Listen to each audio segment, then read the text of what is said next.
The first note of my grandfather's lost symphony brought the dead canary back to life.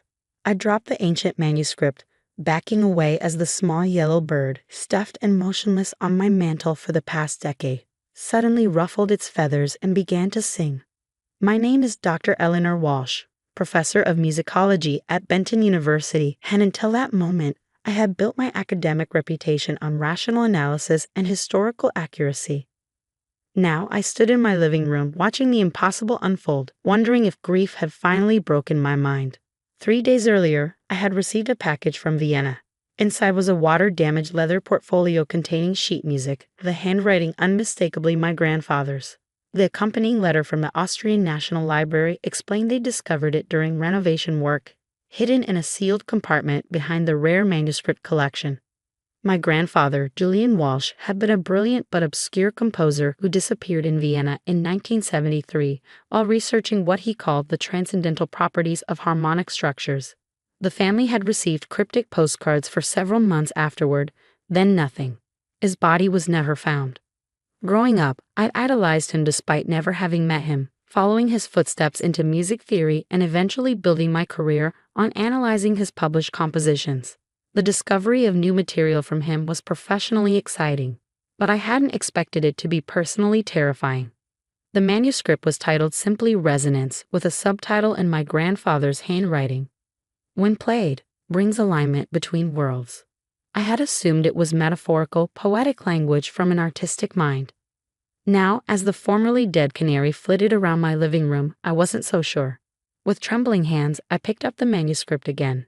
I had only played the first measure, a haunting sequence unlike anything in my grandfather's published work. The notation itself seemed conventional, but the structure of the harmonies followed patterns I'd never encountered before. My phone rang, startling me. It was Dean Hargrove from the university. "Eleanor, have you been contacted by anyone from Blackbridge Institute about your grandfather's work?"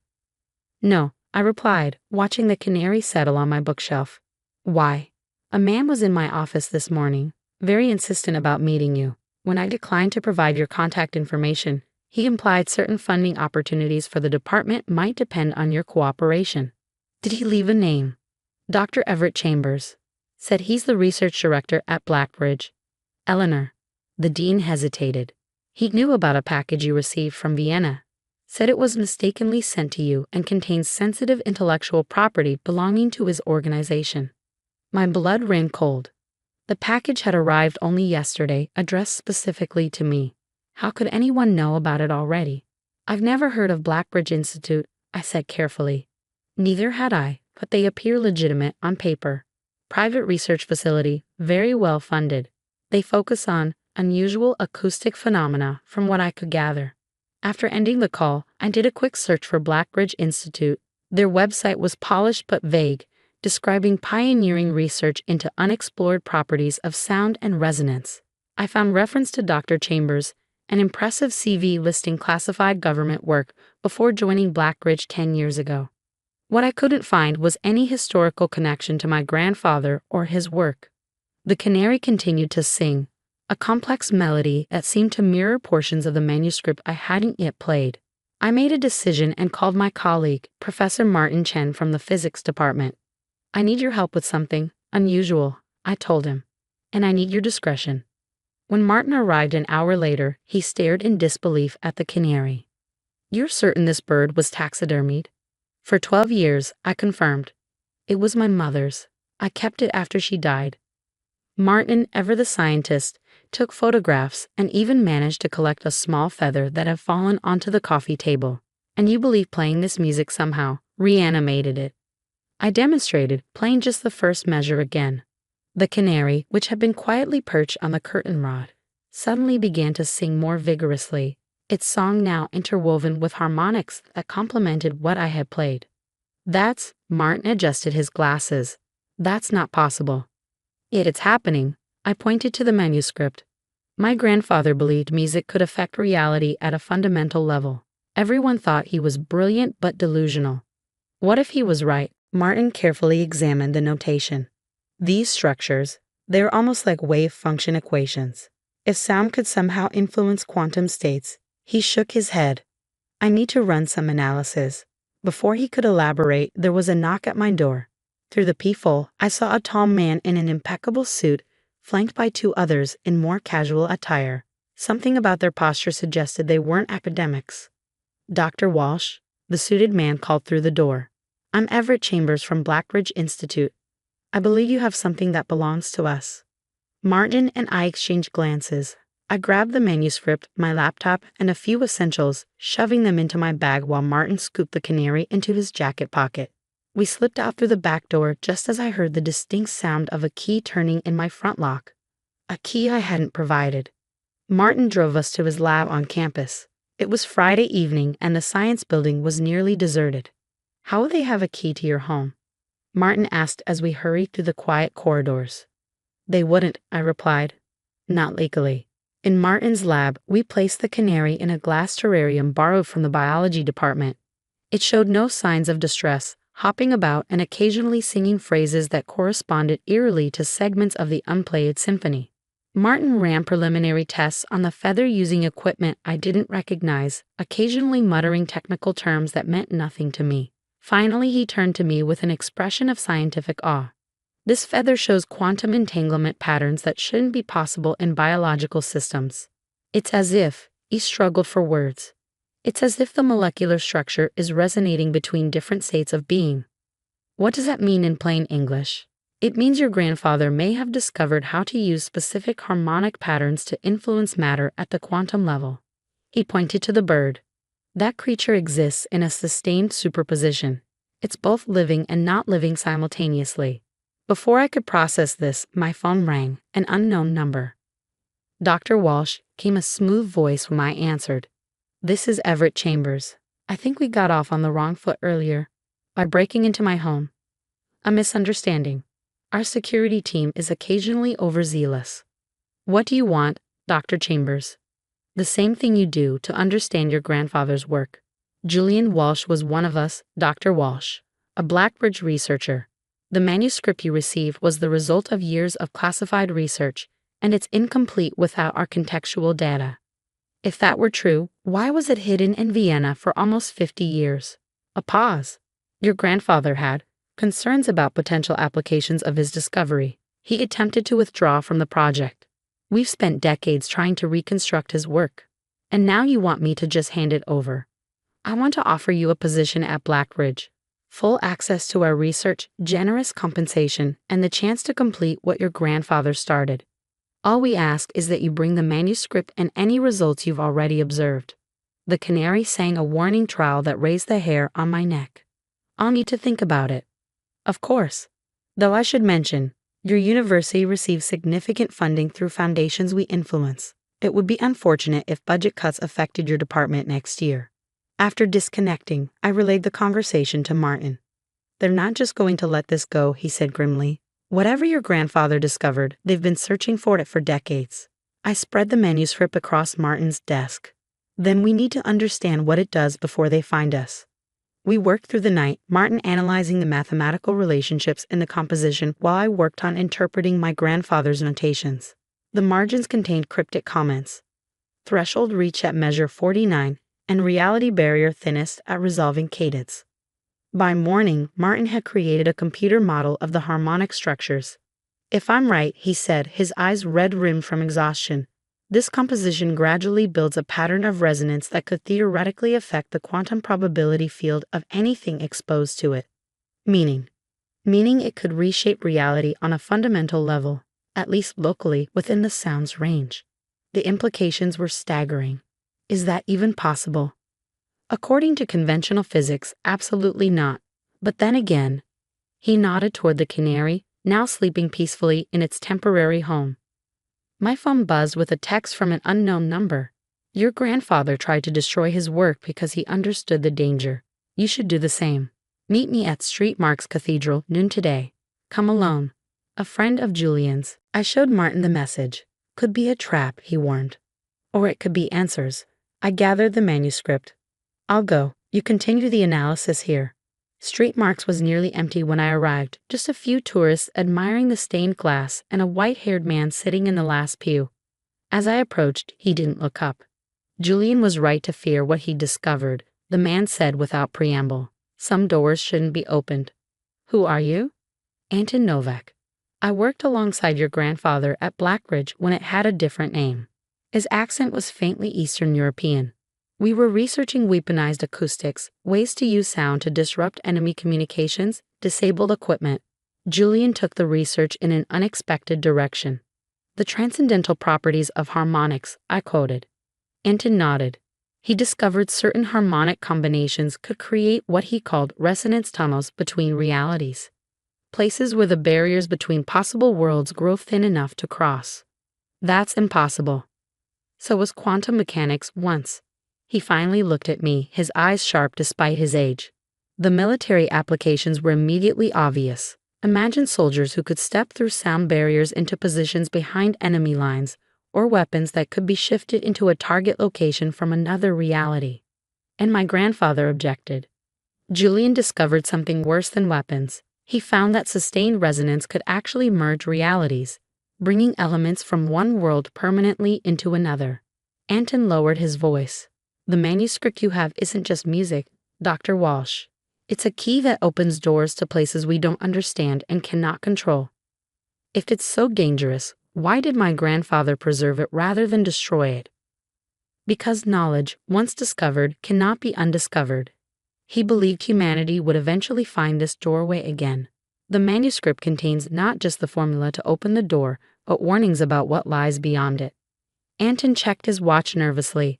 Blackbridge never understood the full scope. They've been working from fragments, trying to reconstruct Julian's breakthrough. Now you've delivered the missing piece. What should I do? Complete the work. His answer surprised me. Finish Julian's composition as he intended, not as a weapon, but as a warning. The final movement contains fail-safes, harmonic structures designed to close the doorways permanently. He pressed a small notebook into my hands. Julian gave me this before he disappeared. It contains his notes on the final movement, the part missing from the manuscript you received. Before I could ask more questions, Anton stiffened, looking toward the cathedral entrance. They found us. Go out through the side chapel. I glimpsed men in dark suits entering the cathedral as I slipped away through a service door, clutching both the manuscript and the notebook. When I returned to Martin's lab, I found the door ajar and equipment scattered across the floor. Martin sat on a stool, looking dazed, a bruise forming on his cheek. The terrarium lay shattered, the canary gone. Chambers, he said before I could ask. 3 men. They took our preliminary data and the bird. I tried to stop them, he gestured to his face. Did they say anything? Only that you join them soon enough, voluntarily or not. Eleanor, the analysis I completed before they arrived, the harmonic patterns in that composition could theoretically tear a hole in space-time if amplified correctly. I showed him Anton's notebook. Then we need to complete it. The final movement apparently contains counter-harmonics that can close those tears permanently. Martin scanned the new material. These are brilliant. It's like an acoustic vaccine, triggers the same quantum effects, but in a pattern that stabilizes rather than disrupts. Can we implement it without the original manuscript they took? I have the digital scans. We'll need an acoustically perfect space for maximum effect and instruments capable of producing the exact frequency relationships. I knew just the place. The university's concert hall, renovated last year with acoustic perfection as the primary goal. As we gathered what we needed, my phone rang, Chambers again. Your colleague was most helpful, he said without preamble. We now have enough to proceed, though your expertise would still be valuable. Last chance to join us voluntarily, Dr. Walsh. Where are you taking this research, Chambers? Do you even understand what you're meddling with? Better than you might think. Your grandfather glimpsed the possibility of rewriting reality itself. Imagine the applications, pulling resources from parallel worlds, accessing technologies beyond our development, even altering historical outcomes. At what cost? Progress always has a price. When are you attempting to implement the formula? He hesitated, then apparently decided there was no harm in telling me. Tonight, midnight, we've constructed an acoustic chamber specifically for this purpose. Once we observe the initial results, we'll move to larger applications. After disconnecting, I turned to Martin. We have until midnight to implement the failsafe. The university concert hall was empty, the weekend schedule clear. Martin set up recording equipment while I arranged the necessary instruments, primarily crystal singing bowls, tuning forks, and a perfectly maintained grand piano. "We'll need to perform the entire composition," Martin explained, "including the parts Chambers has. The countermeasures only work in the context of the complete harmonic sequence. And if we succeed, according to these notes, any doorways opened by the original composition should seal permanently, and the harmonic pattern will be broken so it can never be replicated." As we prepared, strange phenomena began to manifest around us. The air seemed to thicken in certain spots, light bending around invisible contours.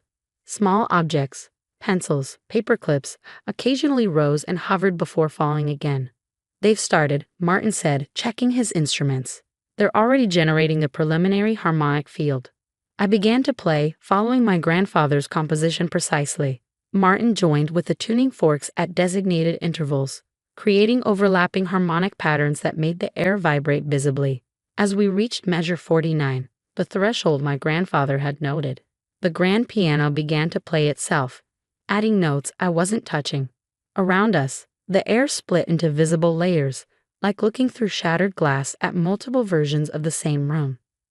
Through one of these fractures, I saw another version of the concert hall, similar but different. The seats were red instead of blue, the stage arrangement slightly altered.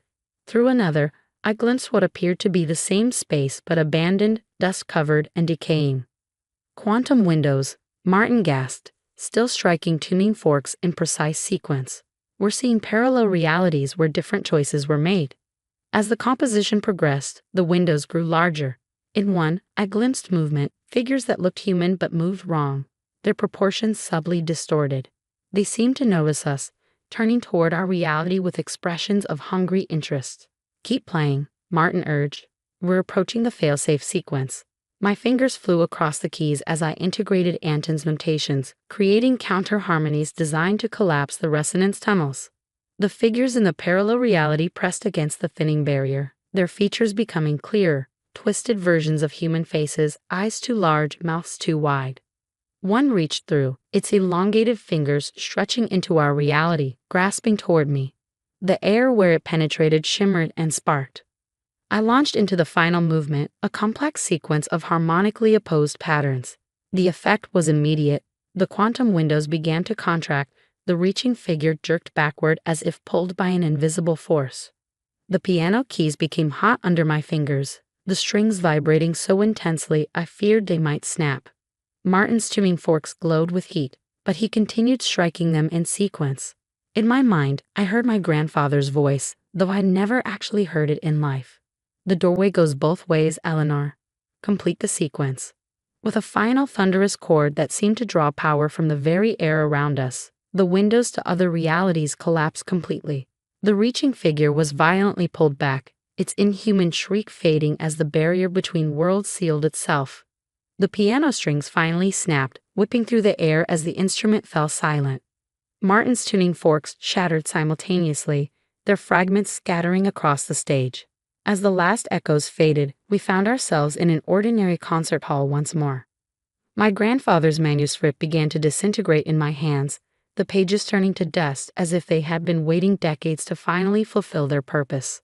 All that remained was Anton's notebook, the failsafe, the protection against doors that should never be opened again. Later that night, we learned that Blackbridge's facility had experienced a catastrophic acoustic anomaly.